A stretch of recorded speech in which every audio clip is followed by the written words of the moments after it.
Lingkungan perekonomian. Oke, kemarin kan kita udah bahas kan, kalau pertumbuhan ekonomi itu perubahan dari yang dialami oleh suatu negara di bidang ekonomi. Itu bisa penghasilan dan pembelian itu meningkat sebagai pendapatan. Nah, pertumbuhan ekonomi itu ada yang positif, ada yang negatif. Nah, kalau negatif itu berarti dia turun secara terus-menerus 2 kali berturut-turut. 2 kuartal itu, 1 kuartal berapa bulan? 3 bulan. Loh, nggak ada suara ya? Halo, nggak ada suaranya ya? Aku nggak ada suara sama sekali. Oke. Ada yang jawab 6 bulan. 1 kuartal itu berapa bulan? 4 kuartal sih. 3 bulan. 3 bulan. Iya, 3 bulan. Di out dulu ya. Coba di out dulu coba yang nggak ada suaranya. Terus kalau pertumbuhan positif itu ada indikatornya. Yang pertama itu produk domestik bruto atau PDB. Bisa juga gross domestic bruto. Ada yang tahu PDB ini apa?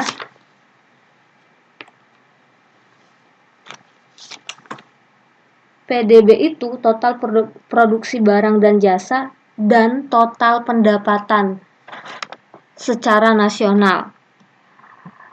Oke, jadi ini PDB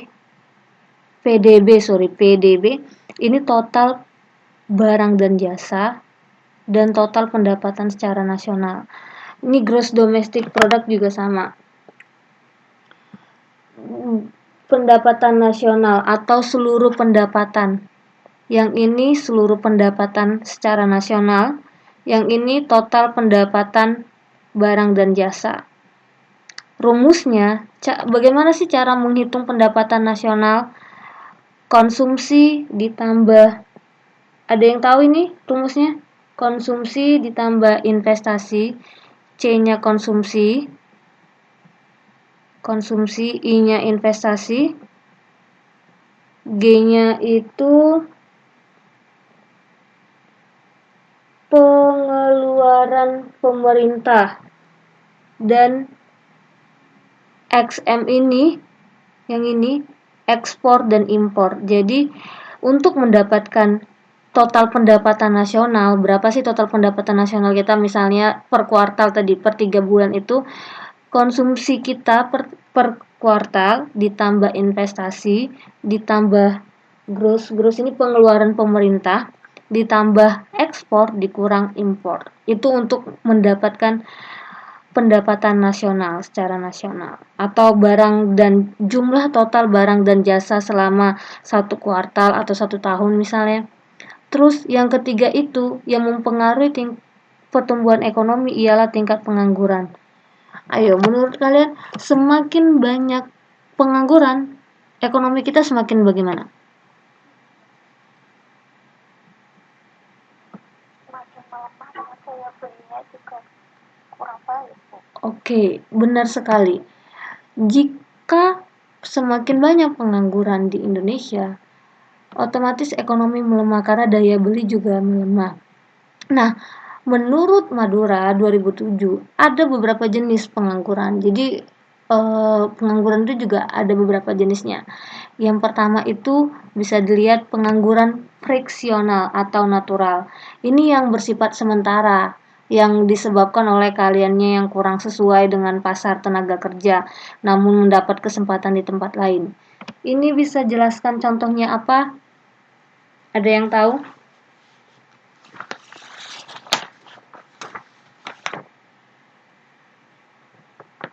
Ayo. Ini misalnya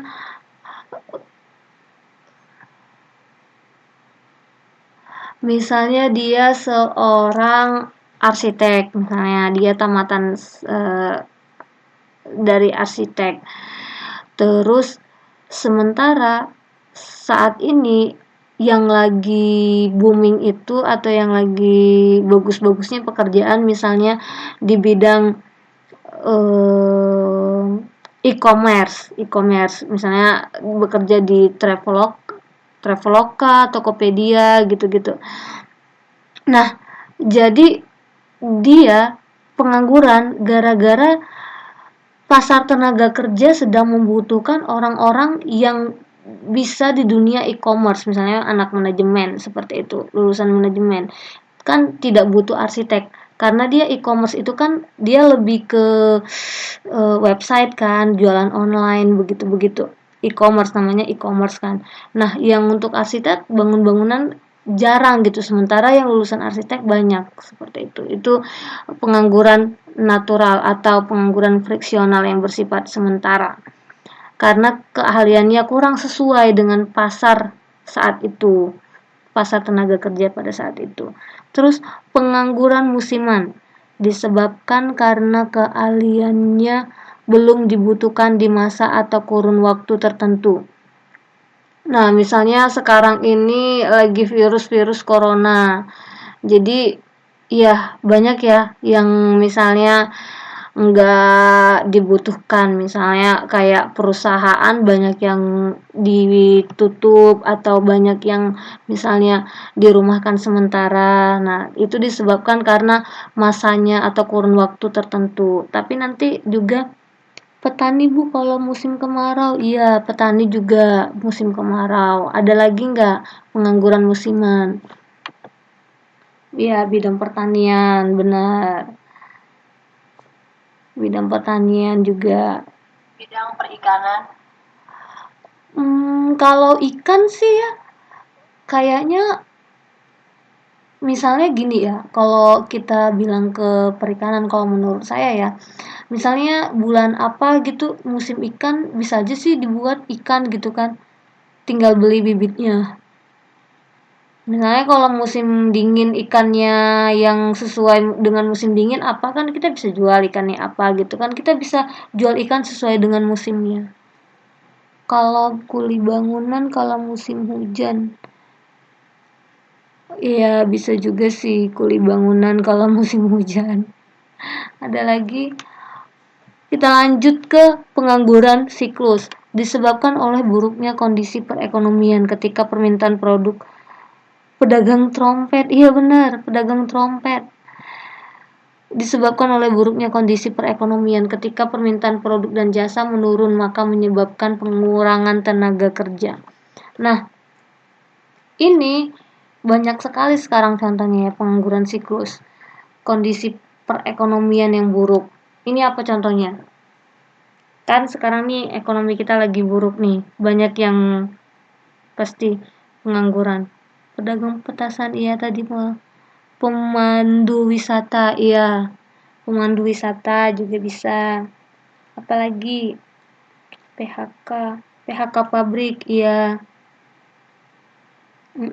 PHK pabrik ya karena banyak sekali pasti produk dan jasa yang tidak di jumlahnya sudah berkurang gitu dari yang biasanya. Jadi banyak yang tidak bekerja, jadi orang-orang pun yang nganggur mau melamar ke pabrik misalnya lagi nggak dibutuhkan gitu. Bisa jadi juga kena PHK di pabriknya. Terus pengangguran struktural disebabkan tenaga kerja tidak mempunyai keterampilan yang dibutuhkan. Sebenarnya hampir-hampir mirip sih yang pengangguran ini. Tidak mempunyai keterampilan yang dibutuhkan. Jadi misalnya perusahaan butuh apa dia nggak bisa gitu. Kalau struktural kurang sesuai dengan apa yang perusahaan mau gitu. Perindustrian ya benar. Oke. Lanjut ya, sistem perekonomian. Sistem perekonomian merupakan sistem suatu negara untuk pengalokasian sumber daya di antara warga negara, baik individu maupun organisasi. Oke. Sistem perekonomian terpusat. Siapa yang mau baca dari buku? Ada yang mau baca sistem perekonomian terpusat?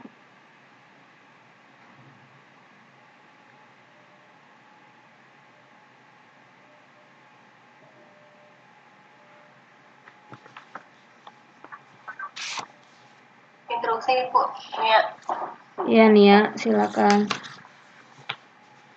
Sistem perekonomian terpusat merupakan sistem perekonomian yang tersentralisasi pada pemerintah yang bertindak mengendalikan produksi dan melakukan alokasi produksi dan pengambilan keputusan. Contohnya? Ayo.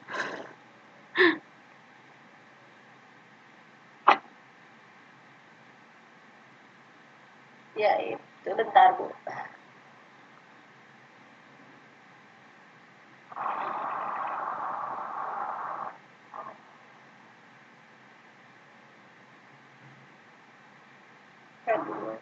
Pakai produksi besok.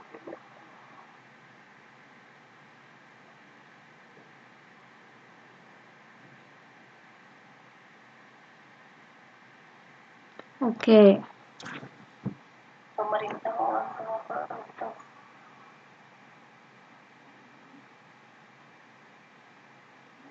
Jadi sistem terpusat ini, perekonomian terpusat, jadi terpusat sama peraturan yang dibuat oleh pemerintah, seperti itu. Yang bertindak mengendalikan produksi dan melakukan alokasi produksi dan pengambilan keputusan. Jadi setiap produksinya, ya. Ada yang mau nambahin? Ya contohnya Bu. Iya contohnya, contohnya, sorry. Contohnya jadi ini negara-negara biasanya yang menganut paham komunisme dan sosialisme.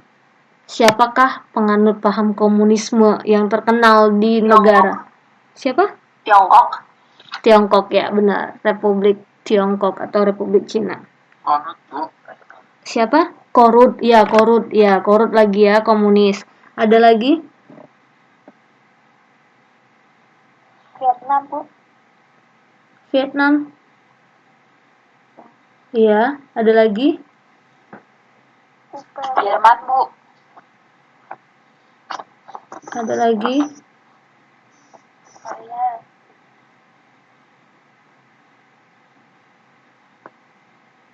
Oke. Cina ya, benar.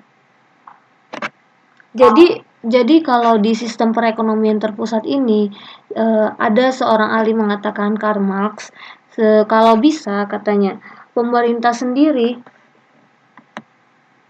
merupakan pemilik langsung katanya dari faktor-faktor produksi.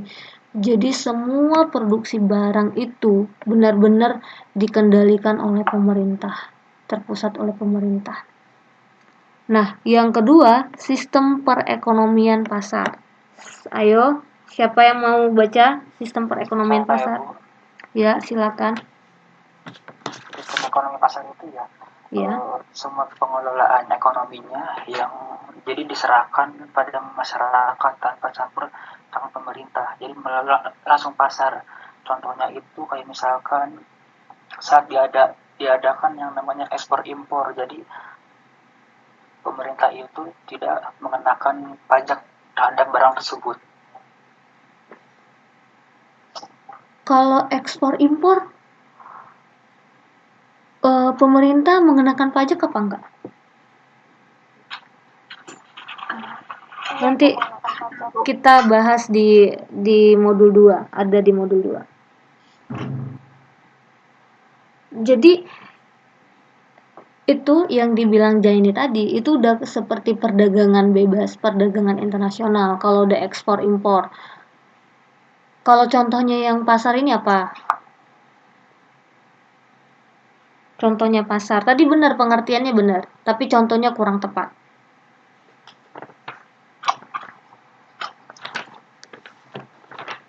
Kalau misalkan harga padi itu Iya, benar. kan ditentukan sama itu ya masyarakat. Iya. Terus kayak misalkan ikan apa itu kan untuk masyarakat. Harga-harga yang kebutuhan, maksudnya bukan yang dari pabrik ya.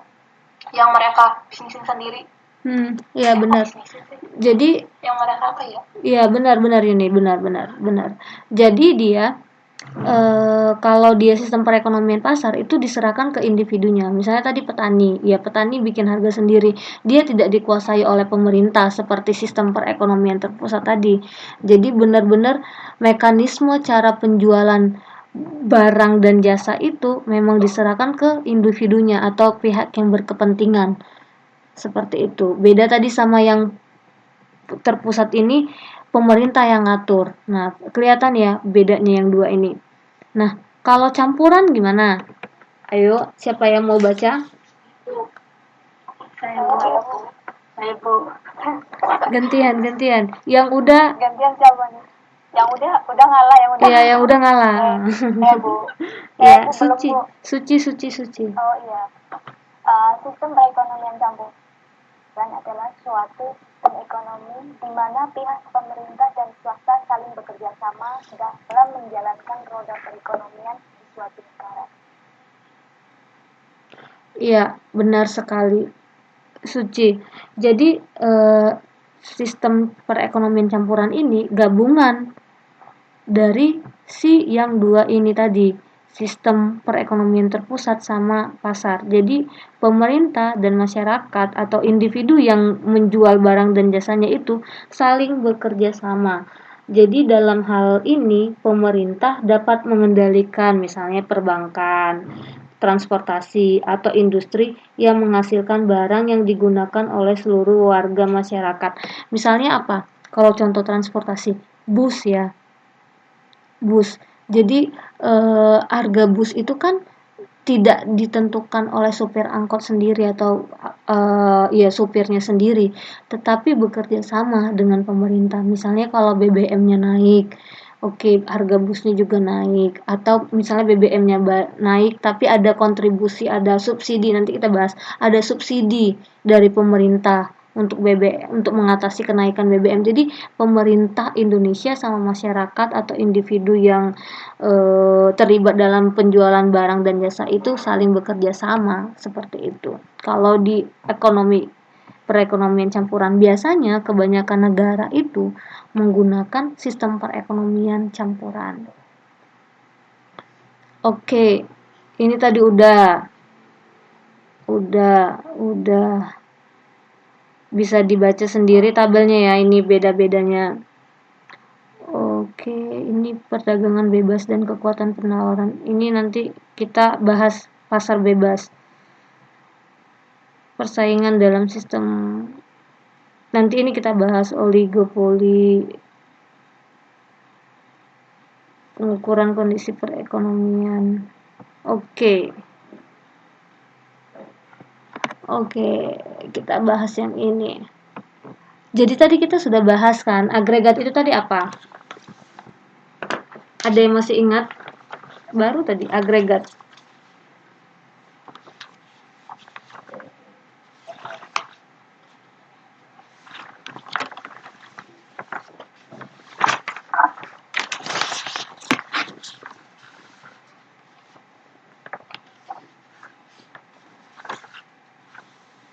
Ayo, agregat tadi itu apa?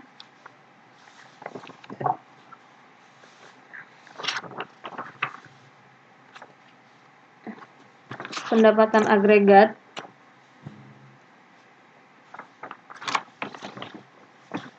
adalah total apa Bu? Pendapatan agregat tadi itu Total barang dan iya Total semua pendapatan iya dalam suatu perekonomian selama periode waktu tertentu. Oke, benar ya. Ya, agregat itu total barang dan jasa. Ingat ya, total barang dan jasa secara periode tertentu, bisa kuartal, bisa tahunan. Sementara kalau GDP itu tadi GDP atau PDB itu total pendapatan nasional. Nilai seluruh barang dan layanan yang dihasilkan dalam satu periode oleh perekonomian nasional. Tadi ini udah ya. Oke, purchasing power, kekuatan pembelian. Prinsip pertukaran yang disusun sehingga harga untuk produk yang sama di berbagai negara adalah sama. Ini maksudnya apa? Ada yang bisa menjelaskan? Maksudnya apa ya? Itu jadi harga semua produk di setiap negara sama gitu artinya.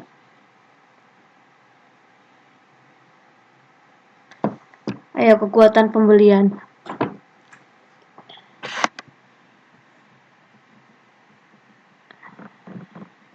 Nilai, ya benar ya Sanisa.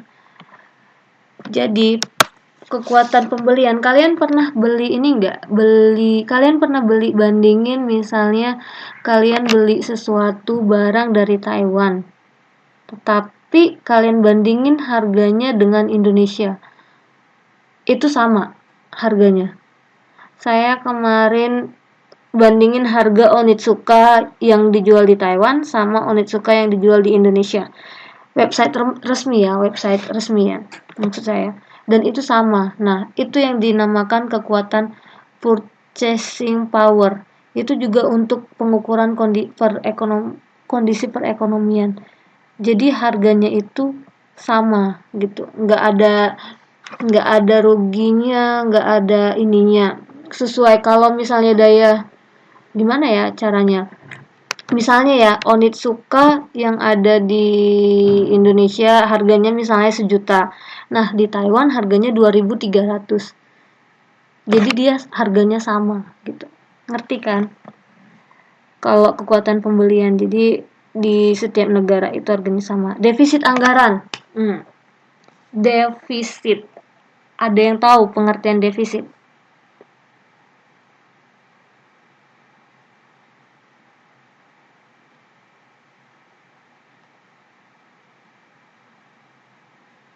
Aduh, keuangan aku defisit nih bulan ini. Iya, benar.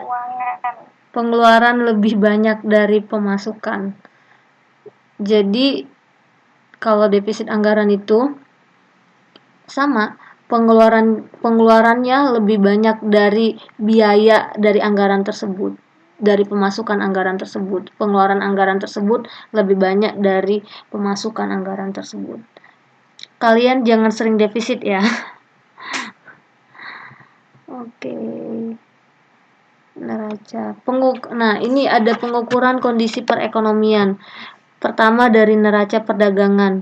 Perbedaan antara ekspor dan impor. Ini nanti kita jelaskan di modul 2. Terus indeks harga. Perubahan ukuran harga dalam harga barang dan layanan. Jadi indeks harga itu berubah-berubah ya, sesuai dengan kurs. Kalau dia perdagangan internasional sesuai dengan kurs. Misalnya sekarang harga emas lagi naik karena dolar naik, seperti itu. Terus pendapatan Iya Kak Nia, kenapa? Pendapatan per kapita, rata-rata penghasilan orang per tahun, rata-rata belanja masyarakat per tahun. Tadi ini GDB, terus ini tadi agregat. Ingat ya yang mana agregat, yang mana PDB. Terus tingkat pengangguran, inflasi. Kemarin udah kita pelajarin inflasi. Terus produktivitas karyawan, banyaknya barang dan layanan yang dihasilkan dalam setiap jam kerja. Jadi ini juga produktivitas karyawan itu juga merupakan kondisi perekonomian. Misalnya begini, biasanya misalnya contoh, satu hari itu karyawan itu bisa menghasilkan 1.000 unit headset, tetapi bulan ini karyawan itu hanya menghasilkan 800 unit headset. Nah, itu juga kan mempengaruhi kondisi perekonomian. Kenapa juga produktivitas karyawan itu mempengaruhi kondisi perekonomian? Karena kalau biasanya tiap bulan 1.000 headset yang dihasilkan, sementara bulan depannya cuma 800, kan otomatis pemasukan dari perusahaan tersebut juga berkurang, seperti itu. Makanya kadang perusahaan, pabrik, kalau karyawan-karyawan misalnya yang mereka lihat tidak sesuai dengan mereka, kan itu kenapa banyak yang tidak diterima. Oke, kita lanjut ke modul 2. Ada pertanyaan di sini? nggak ada ya. Wah, hari ini kalian bagus apa ya, disiplin apa sih istilahnya. Oke, modul 2 konsep dasar berdagang dan pasar bebas, menjangkau pasar bebas. Kalian sudah dapat semua buku nggak? Udah dapat ya buku? Belum, Bu. Belum. Buku apa, Bu? Modul? Modul. Belum terima.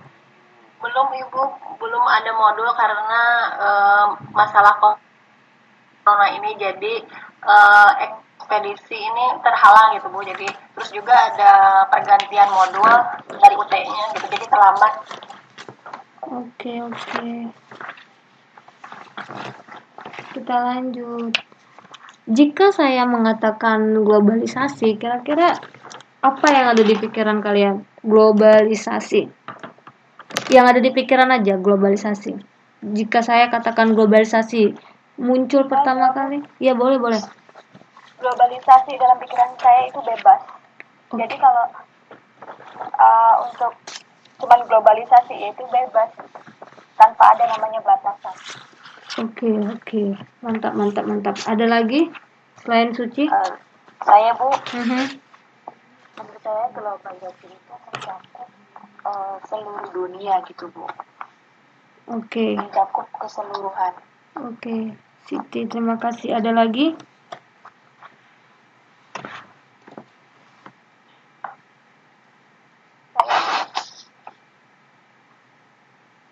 Iya. Dewi? Rangkuman dari kedua teman tadi, globalisasi itu keseluruhan segalanya. Jadi nggak hanya dalam satu lingkup, 2 lingkup, 3 lingkup, tapi mencakup segalanya di sana. Oke, benar. Yang kalian katakan itu semua benar, karena tidak ada definisi yang baku mengenai pengertian globalisasi ini gitu. Jadi globalisasi itu bebas, tidak ada batasan, seperti itu. Yang benar sekali yang kalian katakan tadi. Jadi tidak ada hambatan dalam perdagangan dengan negara-negara lain, baik dalam produksi, investasi, dan perdagangan. Jadi globalisasi itu juga bisa strategi bisnis dengan melakukan apapun tanpa ada batasannya, apapun. Oke. Jadi apa sih? Karena tidak ada batasan, tidak ada hambatan, tidak ada definisi yang baku. Jadi apa sih konsep dasar globalisasi itu gitu? Biar orang-orang juga tidak melakukannya asal-asal atau terkonsep dengan baik gitu. Ada konsepnya globalisasi itu. Yang pertama, mengapa perusahaan harus melakukan globalisasi? Nah, itu dulu yang harus kita ketahui sebelum kita terjun ke dunia globalisasi, biar kita tahu apa itu. Karena tidak ada aturannya kan, tidak ada hambatan, tidak ada definisi, tapi kita harus tahu konsepnya untuk kita mau tahu atau ikutlah misalnya dalam globalisasi ini, perusahaan global. Yang pertama, kenapa harus melakukan globalisasi? Satu, untuk dapat memenangkan persaingan. Jadi misalnya gini ya, global. Misalnya saya mau buka perusahaan. Saya sudah buka perusahaan misalnya di Taiwan. Terus saya ingin perusahaan saya berkembang. Tidak hanya di Taiwan, misalnya di Indonesia juga, di Singapura, di Malaysia.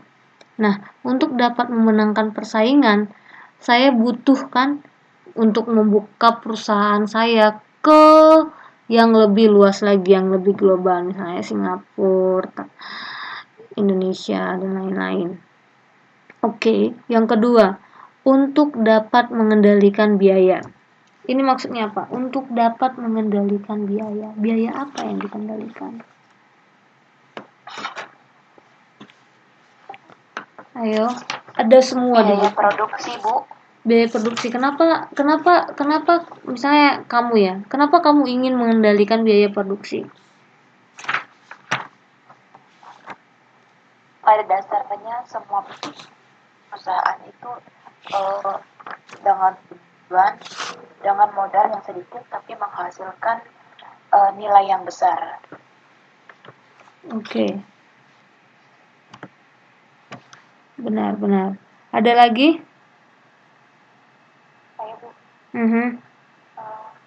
apakah itu mengikuti negara artinya tergantung misalkan kita awalnya kita perusahaan kita di Indonesia, terus kita buka lagi di Singapura, itu kan perekonomiannya kan Bu cukup beda ya. Indonesia dari Singapura seperti harga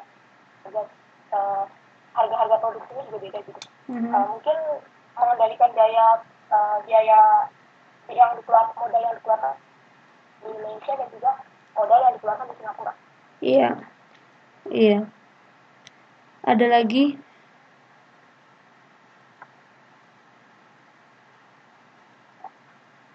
Ya, misalnya saya contoh ya. Kita contoh Xiaomi. Dia menggait pasar secara global untuk memenangkan persaingan. Pertama Xiaomi. Yang kedua, Xiaomi untuk memenangkan persaingan, dia juga untuk dapat mengendalikan biaya. Apa yang dilakukan Xiaomi? Pertama, biaya produksi Xiaomi itu rendah. Dan biaya harga HP Xiaomi juga lebih rendah. Tapi kualitas Xiaomi bagus dengan harga yang rendah tadi. Misalnya kita bilang lah 2 juta harga handphone Xiaomi, tapi kita sudah bisa dapat kamera 4, internalnya tinggi gitu. Dia bersaing dengan handphone yang mahal yang lainnya, misalnya Samsung. Harga 2 juta handphone Xiaomi misalnya setara dengan kemampuan harga 5 jutanya handphone Samsung. Misalnya seperti itu. Dia mengendalikan biaya. Dia menjual produknya secara global untuk dapat mengendalikan biaya. Karena harga biaya produksinya juga rendah. Oke, yang benar ya jadi yang dibilang tadi. Iya betul. Iya betul. Efektif dan efisien. Siapa Neneng? Nia. Terus yang ketiga, untuk mendapatkan kesempatan memasuki pasar atau meningkatkan pertumbuhan pasar. Jadi salah satu kita contohnya Xiaomi. Kenapa Xiaomi itu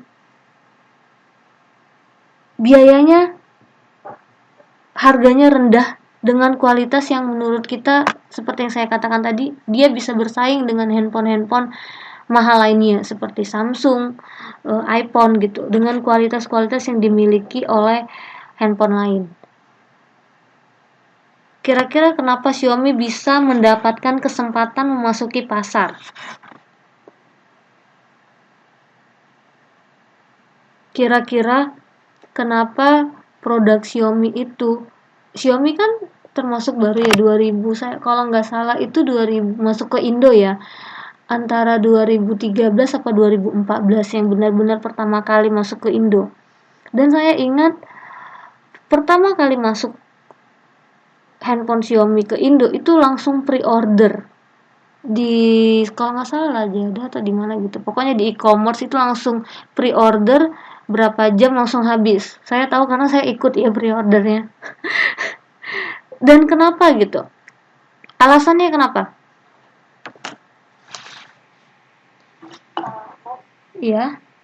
Kenapa Xiaomi bisa mudah?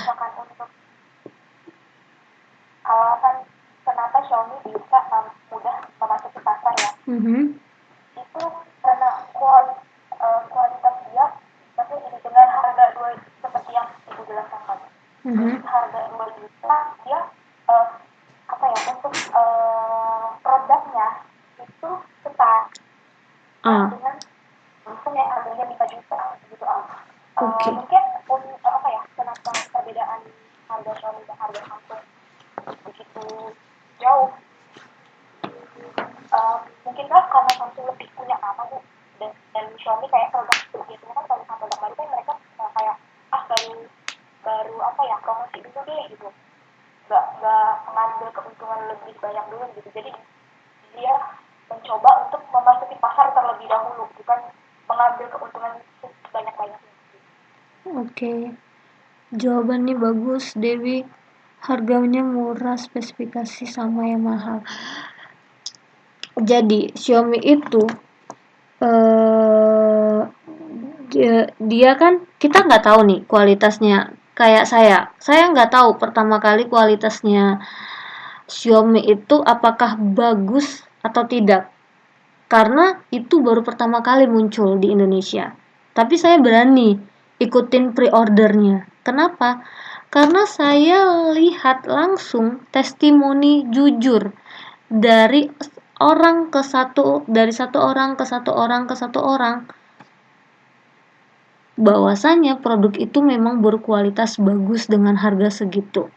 Dan lihat, Xiaomi itu promosinya nggak yang gila-gilaan kayak kita bilang aja kayak Samsung. Mereka guide artis-artis ternama atau apa, tapi promosinya Xiaomi ini salah satunya untuk mendapatkan kesempatan memasuki pasar itu dengan cara orang ke orang. Jadi orang ke orang langsung bilang ini Xiaomi spesifikasinya dengan segini tapi harganya rendah begitu. Itulah dia untuk dapat memenangkan persaingan tadi, dan dia benar-benar mengendalikan biaya si Xiaomi ini gitu. Nah, itu kenapa perusahaan harus melakukan globalisasi secara global, secara utuh, tanpa ada hambatan seperti tadi. Oke, yang kedua, indikatornya apa sih dari globalisasi ini? Pertama, rasio perdagangan internasional, ekspor dan impor. Itu seperti yang saya bilang tadi, Xiaomi itu dia mengekspor ke negara-negara lain seperti itu. Terus yang kedua, kontribusi negara tersebut dalam pertumbuhan investasi dunia. Jadi kita bilang kita ekspor barang ke luar negeri. Nah, kita kan dapat valuta asing dari negara tersebut. Dari kita jual barang tersebut. Nah, itu kontribusi ke negara kita dalam pertumbuhan investasi kita gitu. Negara kita ya. Terus yang tadi saya loncat ya, tadi saya nulis yang ininya nggak berurutan soal indikator. Terus apa sih tantangannya? Pasti ada tantangannya dong. Menurut kalian terserah ya, kalian mau buat contoh apa nggak apa-apa. Tantangannya apa globalisasi? Kalian mau buat ekspor impor atau ekspor atau secara nasional aja, misalnya Jakarta Medan atau Medan Sulawesi gitu. Terserah. Tantangannya apa kalau kita melakukan globalisasi? Ada yang mau menjawab tantangannya dari globalisasi?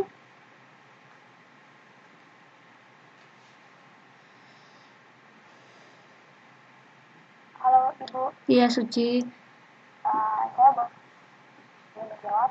Boleh, Untuk Suci. namanya, kalau seandainya negara kita mengadakan namanya globalisasi, jadi kan kita bisa mengekspor produk ke luar negeri dan bisa mengimpor produk masuk ke dalam negeri. Nah, misalnya nih, dari luar negeri kalau seandainya ada barang-barang masuk ke Indonesia, itu bisa menjatuhkan barang dari harga barang dari Indonesia kita sendiri.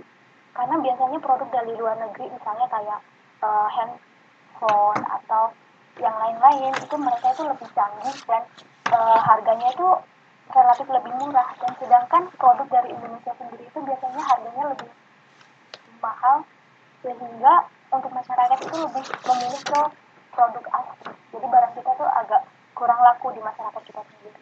Jadi perekonomian kita otomatis agak sedikit turun gitu. Karena barang asing itu bebas keluar masuk negara kita. Oke. Benar sekali. Ada lagi alasan yang lain? Seperti terjajah di negeri sendiri ya, maksudnya kamu ya. Oke, ada lagi? Ya. Ada lagi contoh yang lain? Jangan dikurangin ya, ditambahkan boleh.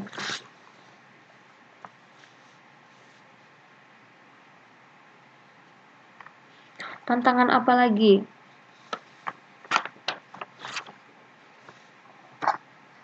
Saya boleh.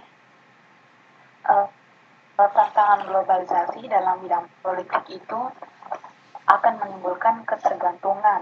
Jadi kebanyakan impor dari luar, jadi kita yang di dalam negeri itu sudah enak nih dengan barang bagus gitu, selalu pengen membeli yang barang impor.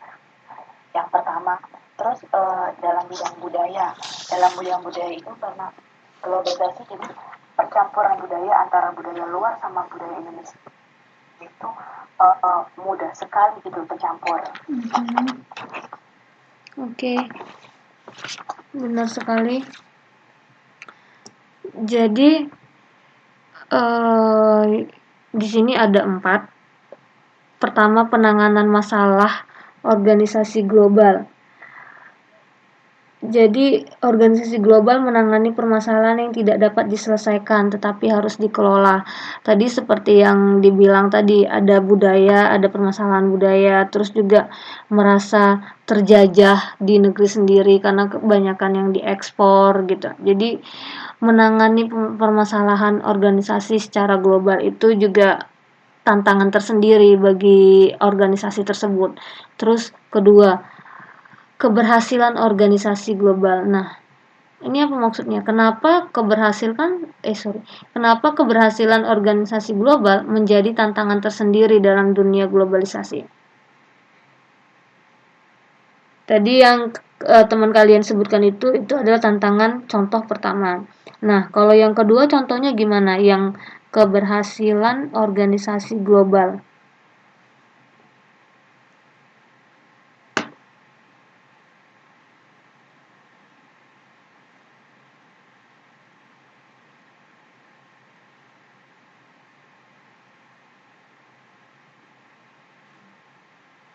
Jadi tantangannya, keberhasilan organisasi global itu adalah keberhasilan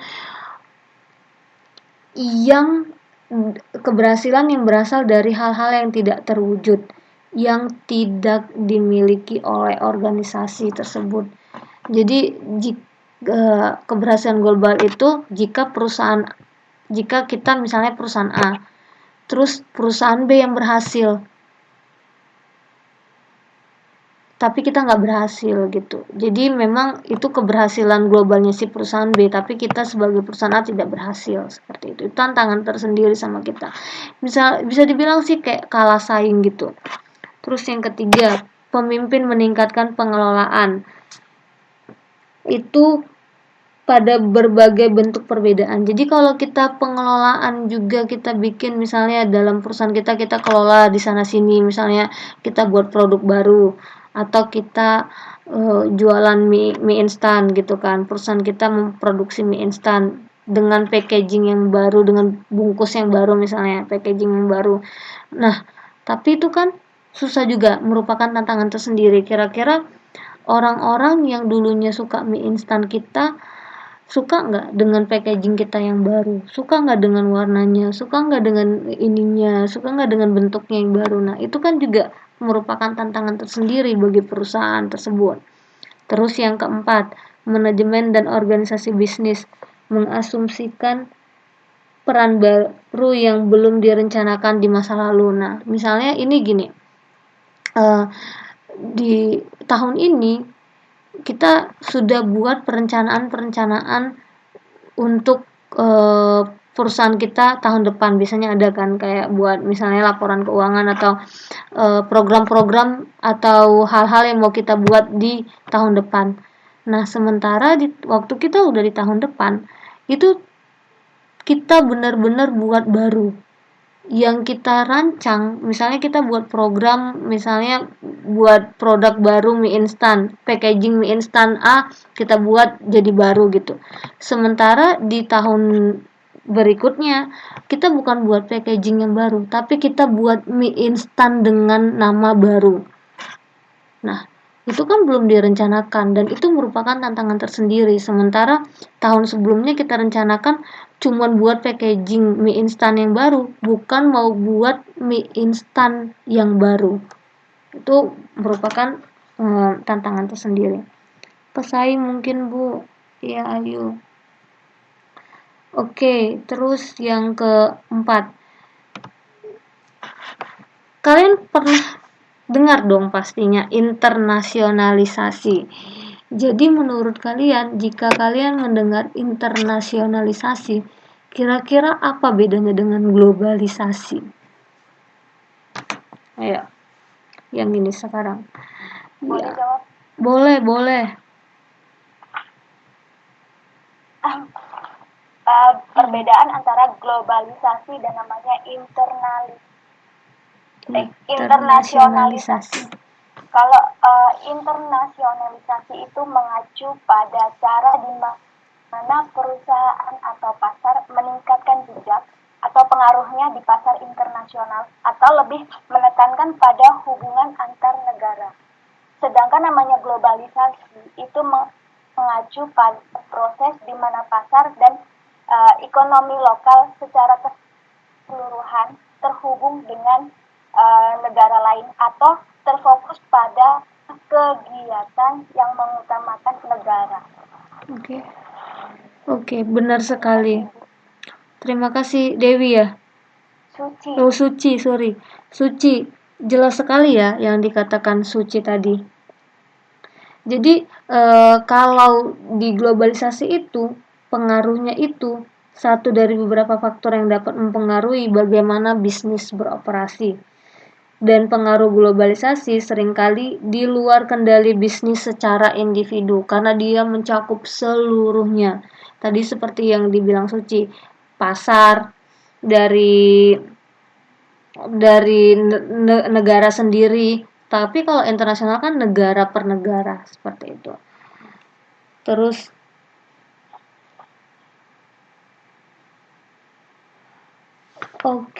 kalian pernah dengar perusahaan domestik?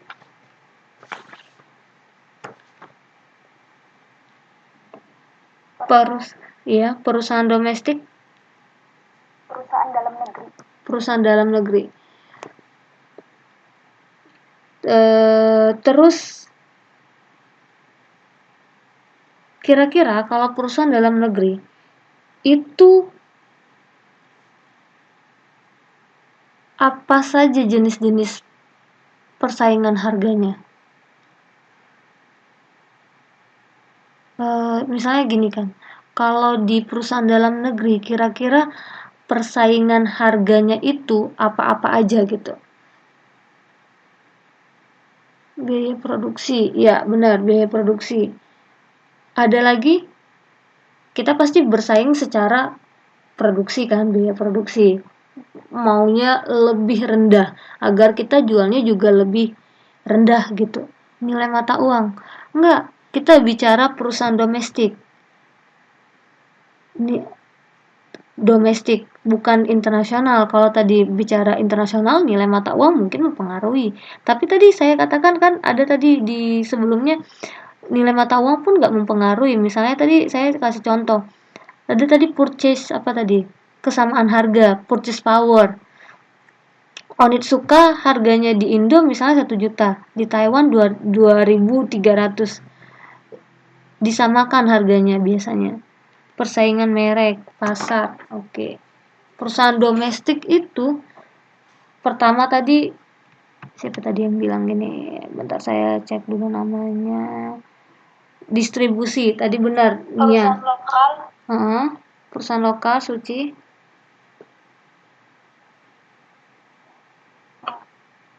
Bukan sih. Tapi di buku iya, persaingan harga yang terjadi karena nilai uang mata. Oh, ini yang domestik. Oke. Kalau misalnya yang di buku ini dia bilang itu yang negara. Kalau domestik itu enggak ya. Kalau kita jual di negara aja, di negara sendiri. Tapi kalau kita jual ke negara orang, nilai mata uang mempengaruhi. Contohnya yang lain apa? Kalau domestik. Rasanya cuman produksi ya kalau domestik. Tapi kalau luar negeri kira-kira apa lagi selain nilai mata uang sama tadi biaya produksi?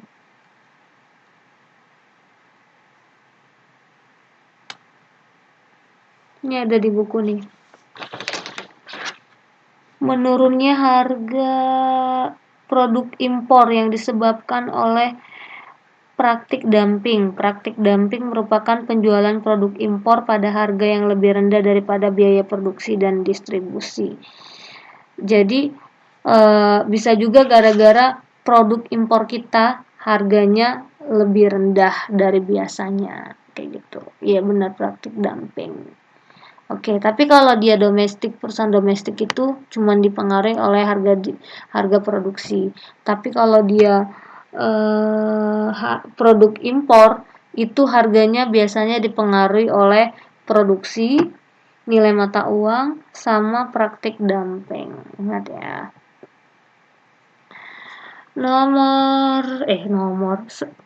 Slide selanjutnya.